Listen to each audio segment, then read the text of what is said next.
World Hindu economic forum हा स्वामी विज्ञानंदजी यांनी काढलेली संस्था आहे। दरवर्षी याची कॉन्फरन्स होते। या कॉन्फरन्समध्ये मी या ठिकाणी आलो होतो। जे आपलं हिंदू तत्वज्ञान आहे त्या तत्वज्ञानामधले जे आर्थिक मूल्य आहे त्या मूल्यांवर आधारित अर्थव्यवस्था उभी करायची हे याच्या मागचं तत्व आहे।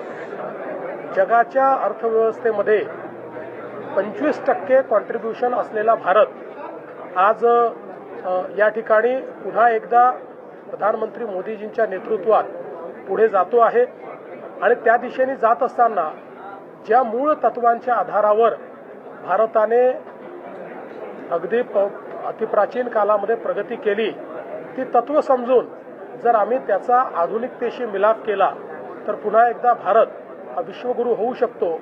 अशा प्रकारच्या फिलॉसॉफीने जगभरातले जे आमचे उद्योजक आहेत त्या उद्योजकांना जोडण्याचं काम या फोरमच्या माध्यमातून होत आहे आणि मला असं वाटतं की एक अतिशय महत्त्वाचं कार्य हा फोरम करतोय। तुम्ही व्यासपीठावर असतानाच एक गुंतवणूक झालेली आहे महाराष्ट्रासाठी।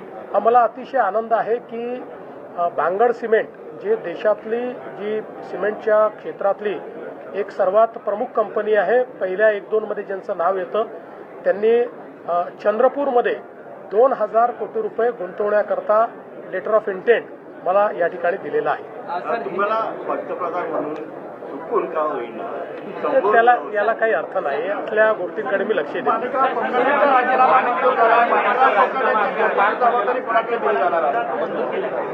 माणिकराव कोकाटेंचा राजीनामा मंजूर करण्यात आलेला आहे आणि त्यांच्या खात्यांची जबाबदारी आता अजितदादांकडे देण्यात आलेली आहे।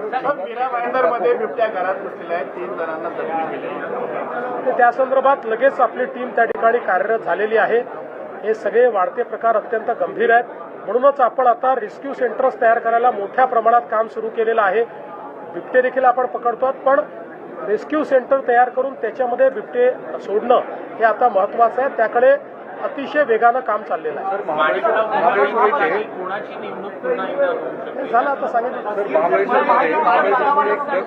पॅकेट मोठं समोर आलेलं आहे महाबळेश्वरच्या इथे आणि त्याच्यामध्ये विरोधकांचं असं म्हणणं आहे की एकनाथ शिंदेच्या निकटवर्तीयांचे त्यांच्या नातेगोत्यांमध्ये हे कारखाने आहेत। इतक्या मोठ्या प्रमाणामध्ये कोकेन महाबळेश्वर पाथरीसारख्या हिल स्टेशनवर सापडलेलं कारवाई होऊन पहिल्यांदा तर मी पोलीस विभागाचं अभिनंदन करतो की हा जो काही त्या ठिकाणी धंदा चालला होता तो पूर्णपणे त्याचा पर्दाफाश करून आणि त्याच्यावर मोठी कारवाई पोलिसांनी केली आहे। या संपूर्ण प्रकरणामध्ये जाणीवपूर्वक राजकीय दृष्ट्या कुठेतरी उपमुख्यमंत्री एकनाथराव शिंदेजींचं नाव आणण्याचा जो प्रयत्न चाललेला आहे तो चुकीचा आहे, तो निषेधार्ह आहे।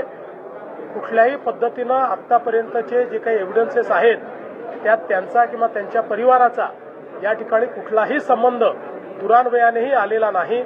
त्याच्यामुळे मला असं वाटतं की कुठेतरी दिशाभूल करून अशा पद्धतीनं बादराने संबंध जोडायचा हे काही योग्य नाही आहे। या संदर्भात पूर्ण चौकशी आम्ही करतो।